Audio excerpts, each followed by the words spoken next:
Hello students, welcome back to my YouTube channel. मैं हूं doctor Ravi Dwivedi और हम कर रहे हैं यहाँ पर इंजीनियरिंग मैथमेटिक्स। इंजीनियरिंग मैथमेटिक्स के जो इंपॉर्टेंट टॉपिक्स में से हम लोगों ने सबसे पहला मैट्रिक्स थ्योरी को स्टार्ट किया था। और मैट्रिक्स थ्योरी में हम लोगों ने algebra of matrices, okay, rank of the matrix and linearly independent and dependent vectors वाले टॉपिक जो है वो कंप्लीट कर लिए थे। और आज हम लोग स्टार्ट करेंगे सिस्टम ऑफ लीनियर इक्वेशंस। तो सिस्टम ऑफ लीनियर इक्वेशंस का मतलब ये है कि हमारे पास एक सेट है लीनियर इक्वेशंस का सेम अननोन्स में। ठीक है, लीनियर इक्वेशन क्या होती है? लीनियर इक्वेशन की अगर हम बात करें तो an equation in the unknowns, मान लेते हैं हमारे पास अननोन्स हैं x1 x2 up to xn, okay. और x1 x2 xn अननोन्स को हम लोग लीनियरली एक्सप्रेशन बना के लिख दें, like a11 x1 plus a12 x2 plus and so on a1n xn। और हम क्या करें, इस पूरे इक्वेशन को कोई वैल्यू देते हैं। सपोज हमने यहाँ पे कांस्टेंट वैल्यू b दे दी, या इसको b1 मान लेते हैं। ठीक है, तो क्या हो गया, ये जो हमारी इक्वेशन बन के रेडी हो गई, ये हमारी लीनियर इक्वेशन हो गई, है ना। लीनियर इक्वेशन क्या है? A linear expression in the unknowns x1 x2 and xn is called as a linear equation. ठीक है, अगर हमारे पास इसी तरीके से लीनियर इक्वेशंस का एक कलेक्शन है, लीनियर इक्वेशन का एक कलेक्शन है या लीनियर इक्वेशन का एक सेट है विद सेम अननोन, कंडीशन क्या है कि जो अननोन्स हैं वो सेम होने चाहिए। तो इस तरीके से जो सिस्टम बनेगा लीनियर इक्वेशंस का, ठीक है, हम लोग उस सिस्टम को स्टडी करने जा रहे हैं, लीनियर इक्वेशंस के सिस्टम को। ओके, अब इसमें हमें क्या करना है, हमें बेसिकली हमें क्या करना है, हमें इसका सोल्यूशन फाइंड करना है। ठीक है, हमें क्या करना है, इसका सोल्यूशन फाइंड करना है। तो सोल्यूशन का मतलब क्या हो गया? सोल्यूशन का मतलब हो गया a set of values of unknowns, है ना। जो भी हमें अननोन्स गिवन है, यानी ये जो हमें अननोन्स गिवन है, इनकी वैल्यूज का एक सेट बना ले हम लोग। ठीक है, और वो सेट कैसा होना चाहिए? Such that it satisfy it satisfy the given equation. It satisfy the given equation. अगर हमारे पास कोई ऐसा set of values of unknowns का है जो क्या करता है, इस गिवन इक्वेशन को सेटिस्फाई करता है, तो हम क्या कहेंगे कि ये जो सेट ऑफ वैल्यूज है, या जो हमने ये सेट बनाया है वैल्यूज का, वो इस इक्वेशन का सॉल्यूशन होगा। ओके, अब बात आती है सिस्टम ऑफ लीनियर इक्वेशन के सॉल्यूशन की। तो अगर वही सेट ऑफ वैल्यूज है ना, वो सेट जो वैल्यूज का हमने लिया है, वो सिस्टम ऑफ लीनियर इक्वेशन की हर इक्वेशन को सेटिस्फाई करे, सिस्टम ऑफ लीनियर इक्वेशन की हर इक्वेशन को सेटिस्फाई करेगा, देन वी विल से कि it is the solution of the given system of linear equations. देखो हमारे पास एक सिंपल लीनियर इक्वेशन है, मान लेते हैं L1।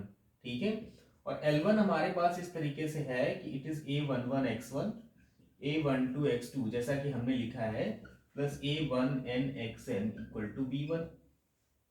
ठीक है, अगर कोई सेट ऑफ वैल्यू जो है ना, किसी वैल्यूज का सेट हमने लिया और वो सिर्फ इस इक्वेशन को सेटिस्फाई कराता है, तो हम कह देंगे this is the solution of given linear equation.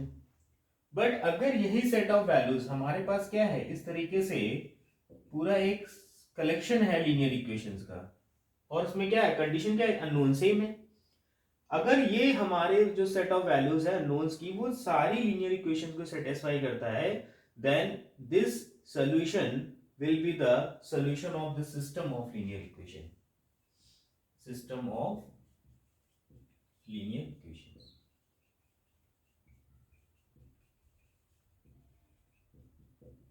ठीक है, कोई सॉल्यूशन अगर किसी भी सिस्टम ऑफ लीनियर इक्वेशंस की हर लीनियर इक्वेशन को सेटिस्फाई करता है, देन हम क्या कहेंगे कि वो उस सिस्टम का सॉल्यूशन है। चलिए, ये तो बात हो गई। थोड़ा हम लोग अब समझते हैं किस तरीके से हमारा सिस्टम बनेगा।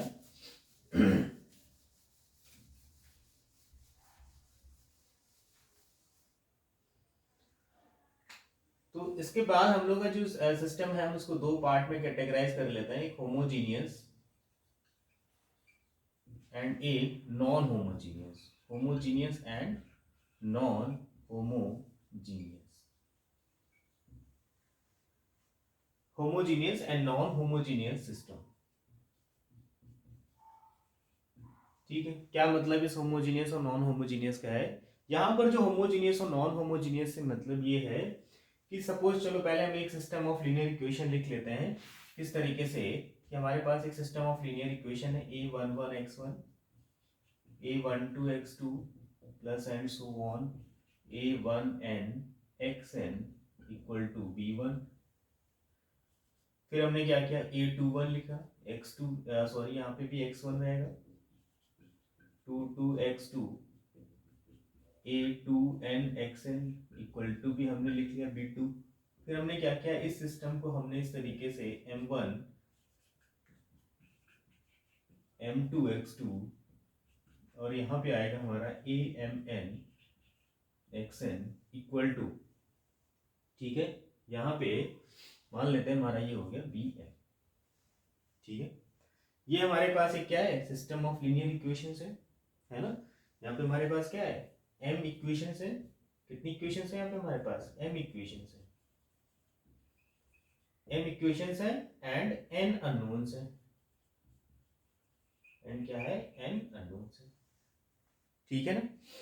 तो ये हमारे पास एक सिस्टम ऑफ लीनियर इक्वेशन, एक सिस्टम है लीनियर इक्वेशंस का, m इक्वेशंस है जिसमें और n अननोन्स है। अगर हम अपने इस इक्वेशन को क्या करें, मैट्रिक्स फॉर्म में लिखना चाहें तो हम क्या करेंगे कि कोफिशिएंट्स को, जो हमारे अननोन्स हैं x1 x2 xn, इनके कोफिशिएंट्स को, ठीक है, कॉलम वाइज लिख दें अगर हम लोग a11 a21 and am1 and similarly a12 22 और यहाँ पे am2 हुआ और इस तरीके से हम यहाँ पे a1n और यहाँ पे लास्ट में amn और अननोन्स को हम एक एज अ कॉलम वेक्टर लिखते हैं x1 x2 एंड xn और यहाँ पे कांस्टेंट्स को भी हम एक कॉलम में लिख दें b1 b2 bn। ठीक है, तो this is the matrix representation of the system of linear equation. और शॉर्ट में भी इसको हम लोग इस तरीके से लिखते हैं ax is equal to b। ठीक है, where a is the coefficient matrix, b is the matrix है ना given by this column vector and x is the column vector of unknowns. ठीक है, इस तरीके से। तो ये तो हो गया रिप्रेजेंटेशन का। अब इस रिप्रेजेंटेशन में अगर हमारा b नॉन जीरो है, ठीक है, in this representation if b non zero, b कैसा है, नॉन जीरो वेक्टर है। नॉन जीरो वेक्टर का मतलब है कि at least one entry is non zero, not equal to zero. कम से कम एक एंट्री ऐसी हमें मिल जाए जिसकी वैल्यू जीरो ना हो, तो हमारा जो वेक्टर b हो जाएगा वो नॉन जीरो वेक्टर हो जाएगा। If b not equal to zero है then system is non-homogeneous, then system is non-homogeneous and अगर हमारा b जीरो हो जाए, अगर b क्या हो जाए, जीरो हो जाए, मतलब each entry of this column vector zero, अगर इस कॉलम वेक्टर की सारी एंट्री जीरो हो जाए then system is homogeneous. Then हमारा सिस्टम क्या हो जाएगा, इज होमोजीनियस।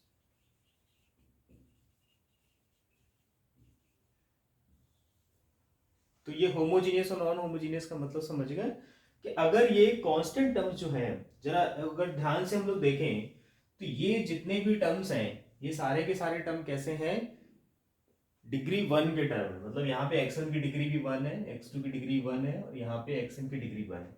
बट ये जो b1 वाला टर्म है यहाँ पे कोई अननोन नहीं है, मतलब इसकी डिग्री क्या, ये कांस्टेंट है, कांस्टेंट की डिग्री क्या होती है, जीरो होती है। ठीक है, तो ये पूरी इक्वेशन होमोजीनियस बन जाएगी अगर हम इसको खत्म कर दें, है ना। ये पूरी इक्वेशन क्या है, होमोजीनियस बन जाएगी अगर हम इसको जीरो कर दें। सिमिलरली हमारी सेकंड इक्वेशन भी होमोजीनियस हो जाएगा अगर बीटो को जीरो कर दें। तो मतलब क्या समझ में आया, सिस्टम को अगर होमोजीनियस बनाना है तो इन कांस्टेंट को जीरो कर दें। सिस्टम को अगर होमोजीनियस बनाना है तो हम क्या करें, कांस्टेंट्स को जीरो कर दें। तो हमने क्या किया, इस पूरे के पूरे वेक्टर को b को जीरो ले लिया, सिस्टम हमारा कैसा बन गया, होमोजीनियस बन गया। होमोजीनियस का मतलब degree of each term same हो गई।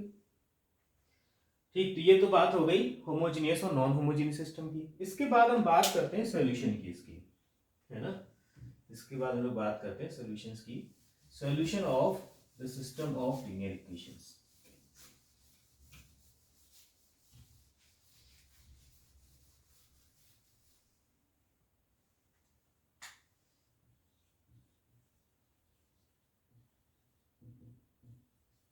Solution of system of linear equations.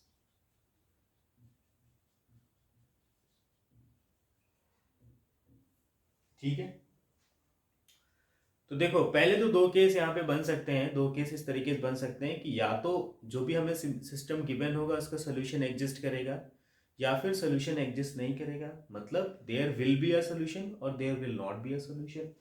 तो पहले तो हमारे पास क्या होंगे, यहाँ पे दो केस होंगे कि या तो हमारा सोल्यूशन जो होगा, सिस्टम जो होगा वो कंसिस्टेंट होगा।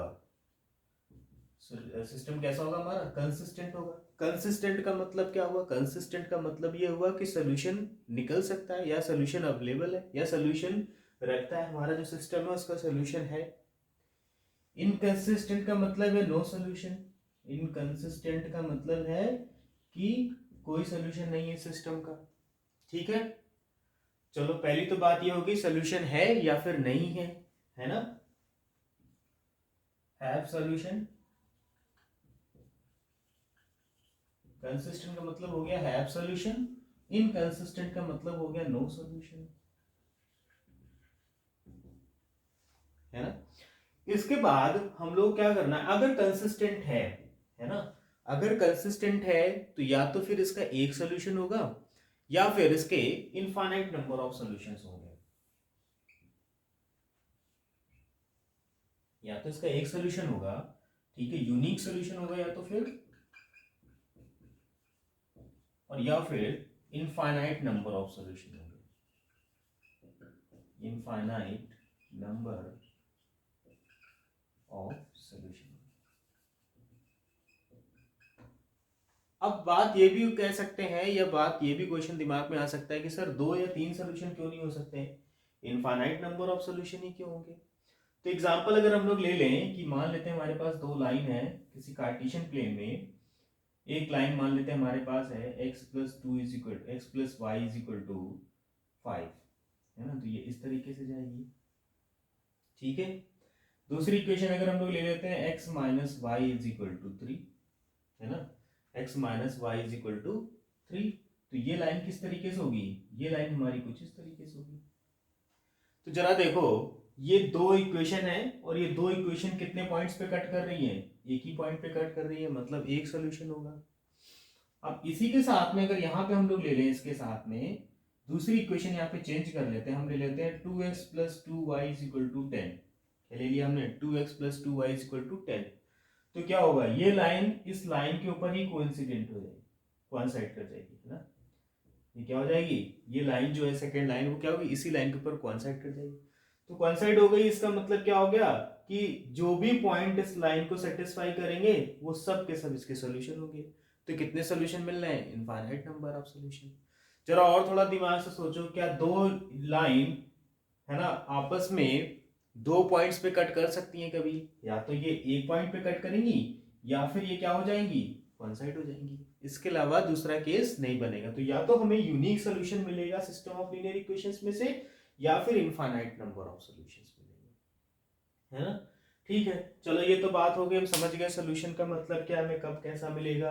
पर हम कैसे पता लगाएंगे कि जो गिवन सिस्टम है वो कंसिस्टेंट है या नहीं है, उसका सोल्यूशन यूनिक मिलेगा कि नहीं मिलेगा, ठीक है, या फिर हमें इनफाइनाइट नंबर ऑफ सॉल्यूशंस मिलने वाले हैं।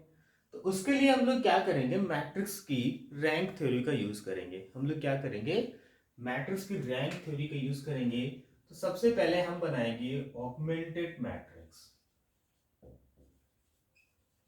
ठीक है, ऑगमेंटेड मैट्रिक्स जिसे हम लोग m से डिनोट करेंगे, और ये जो m होगी, ठीक है, ये कंबाइंड मैट्रिक्स होगी a और b की, ठीक है, a और b की कंबाइंड मैट्रिक्स होगी, जहां पे a और b क्या है, जो हमें system of linear equation given था ax is equal to b, वहां से हम a और b को ले रहे हैं।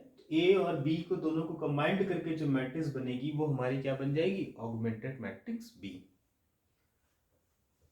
इसके बाद हम लोग क्या करेंगे, सबसे पहले तो हम ऑगमेंटेड मैट्रिक्स बना लेंगे, ठीक है। फिर हम फाइंड करेंगे, क्या फाइंड करेंगे, rank of M and rank of A. A matrix हमारे पास पहले से, हम इसकी रैंक निकालेंगे, और जो हमारी ऑगमेंटेड मैट्रिक्स एम आई है हम इसकी रैंक निकाल लेंगे। नाउ हम क्या इनकी बेस पे हम कंक्लूजन निकालेंगे। तो पहला केस है, if rank of M is not equal to rank of A, है ना। अगर रैंक ऑफ ए जो हमारी है वो रैंक ऑफ ए के इक्वल नहीं आ रही है, देन क्या हो गया, नो सॉल्यूशन हो गया। देन क्या आ गया, नो सॉल्यूशन आ गया, ठीक है। दूसरा केस ये है, if rank of M is equal to rank of A, ठीक है। Rank of A is equal to rank of A, so rank of M is equal to rank of A, ठीक है। Then have solution. तो अगर हमसे सिर्फ ये पूछा जाए कि check whether the given equation given system is consistent और इनकंसिस्टेंट, मतलब जो सिस्टम है गिवन उसका सॉल्यूशन निकल सकता है नहीं निकल सकता है, तो हम लोग क्या करेंगे, रैंक ऑफ एम निकालेंगे, रैंक ऑफ ए निकालेंगे। अगर रैंक ऑफ ए और ए, एम और ए की रैंक अगर इक्वल नहीं आती है तो कोई सोल्यूशन नहीं होगा। अगर एम और ए की रैंक इक्वल आ जाती है तो सोल्यूशन होगा। अब बात यह है कि अगर सोल्यूशन चलो मान लो नहीं मिला तब तो बात ही खत्म हो गई, यहाँ से हम उसके बारे में आगे बात नहीं करेंगे। पर अगर हमें सोल्यूशन मिल गया तो अब बात आती है कि यूनिक सोल्यूशन मिलेगा या फिर इनफाइनाइट नंबर ऑफ सॉल्यूशंस मिलेंगे। तो इसके लिए हम लोग क्या करेंगे, रैंक ऑफ एम अगर रैंक ऑफ ए के इक्वल है एंड क्या है, इक्वल टू एन है, एन मतलब नंबर ऑफ अननोन्स, एन का मतलब क्या है, नंबर ऑफ अननोन्स के इक्वल आ रही है ना, तो हम कह देंगे यूनिक सॉल्यूशन। तो हम क्या बोलेंगे, यूनिक सॉल्यूशन। और अगर जो रैंक ऑफ एम है, रैंक ऑफ एम है रैंक ऑफ ए के तो इक्वल है बट एन से कम है, एन का मतलब नंबर ऑफ अननोन से अगर इसकी रैंक कम आ रही है तो हम कह देंगे infinite number of solutions, infinite number of solutions, ठीक है। तो ये थ्योरेटिकल पार्ट था हमारे पास, है ना, related to the system of linear equations. ये पूरा एक बेसिक थ्योरी वाला पार्ट था कि हमें क्या मतलब होता है सिस्टम ऑफ लीनियर इक्वेशन का, सोल्यूशन का मतलब क्या होता है, ठीक है। तो जैसे सिस्टम ऑफ लीनियर इक्वेशन अगर कोई पूछ दे तो हम क्या देंगे, a group of linear equation in same unknowns, है ना, सिंपली हम इस तरीके से कह सकते हैं। फिर अगर कोई हमसे पूछे what is the means by the solution of a set of values of unknowns, है ना, अननोन्स की वैल्यूज का एक सेट बना लें, v satisfy the all the equations given in the system. जो भी सिस्टम में इक्वेशंस गिवन है अगर वो सेटिस्फाई करता है तो हम कह देंगे this collection, this set of value will be the solution of the system. उसके बाद अगर हमसे पूछा जाए कि मैट्रिक्स पॉइंट ऑफ व्यू से बताओ कि सॉल्यूशन को किस तरीके से हम लोग करेंगे, तो हम क्या करेंगे, ऑगमेंटेड मैट्रिक्स बना लेंगे, ठीक है। और हमें पास जो कोफिशिएंट मैट्रिक्स ए होगी हम दोनों की रैंक निकाल लेंगे। उस रैंक के बेसिस पे भी हम बता देंगे कि सोल्यूशन होगा या फिर नहीं होगा, ठीक है। अगर होगा तो वो यूनिक कब होगा और इनफाइनाइट नंबर ऑफ सॉल्यूशंस कब मिलेंगे, है ना। तो इस तरीके से हम क्या कर सकते हैं, रैंक के बेस पे भी बना सकते हैं। अब अगर मान लेते हैं कि हमारा जो, ये तो बात हो गई कब, है ना, ये बात हो गई system of linear equation in non homogeneous case. ये कब की बात हो गई, नॉन होमोजीनियस केस की बात हो गई, ठीक है। ये कब की बात हो गई, नॉन होमोजीनियस केस की बात होगी। अगर हमारा सिस्टम जो है वो होमोजीनियस है, सिस्टम कैसा है, होमोजीनियस अगर है तो क्या होगा जरा देखते हैं।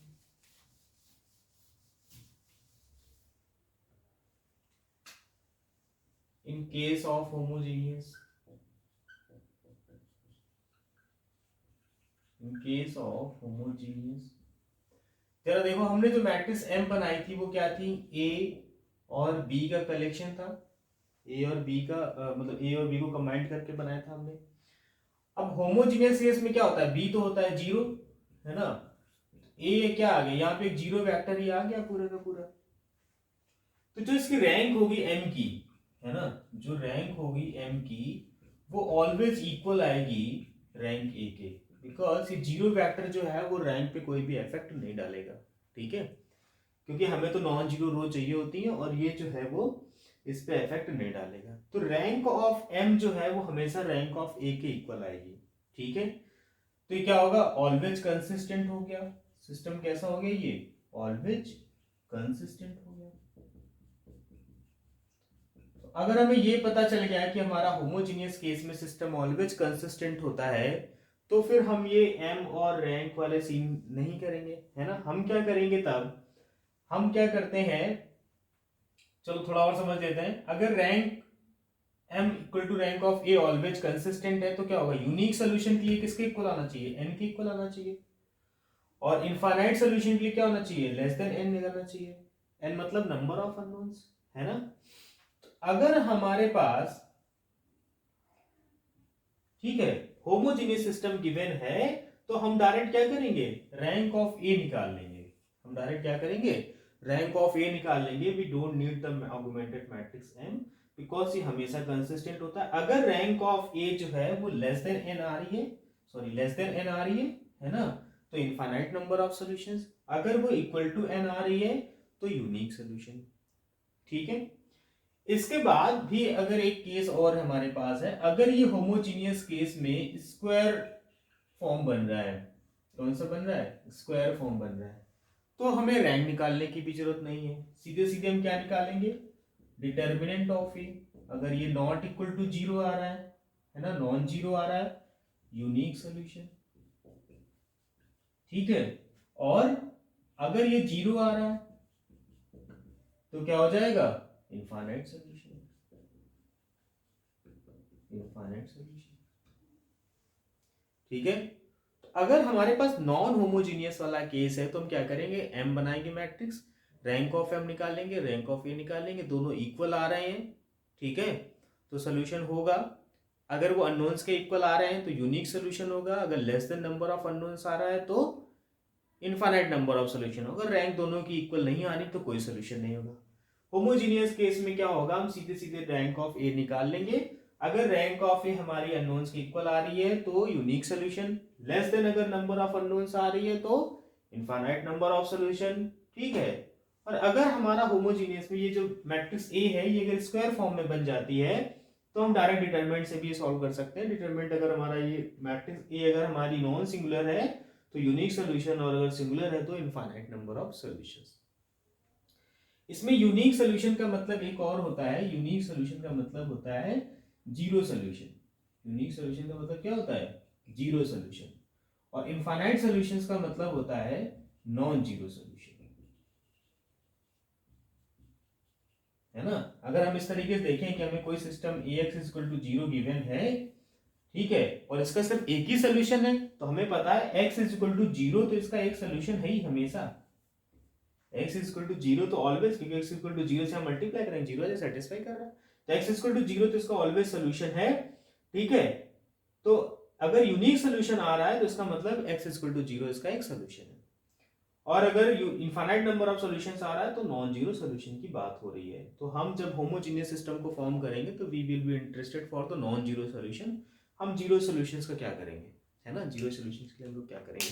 तो थ्योरेटिकल पार्ट जो है ऑलमोस्ट कंप्लीट हो गया। हम इसके सेकंड पार्ट में कुछ क्वेश्चंस करेंगे नॉन होमोजीनियस और होमोजीनियस से रिलेटेड। होप की वीडियो पसंद आया होगा, so please like share and subscribe करना मत भूलें। Thank you.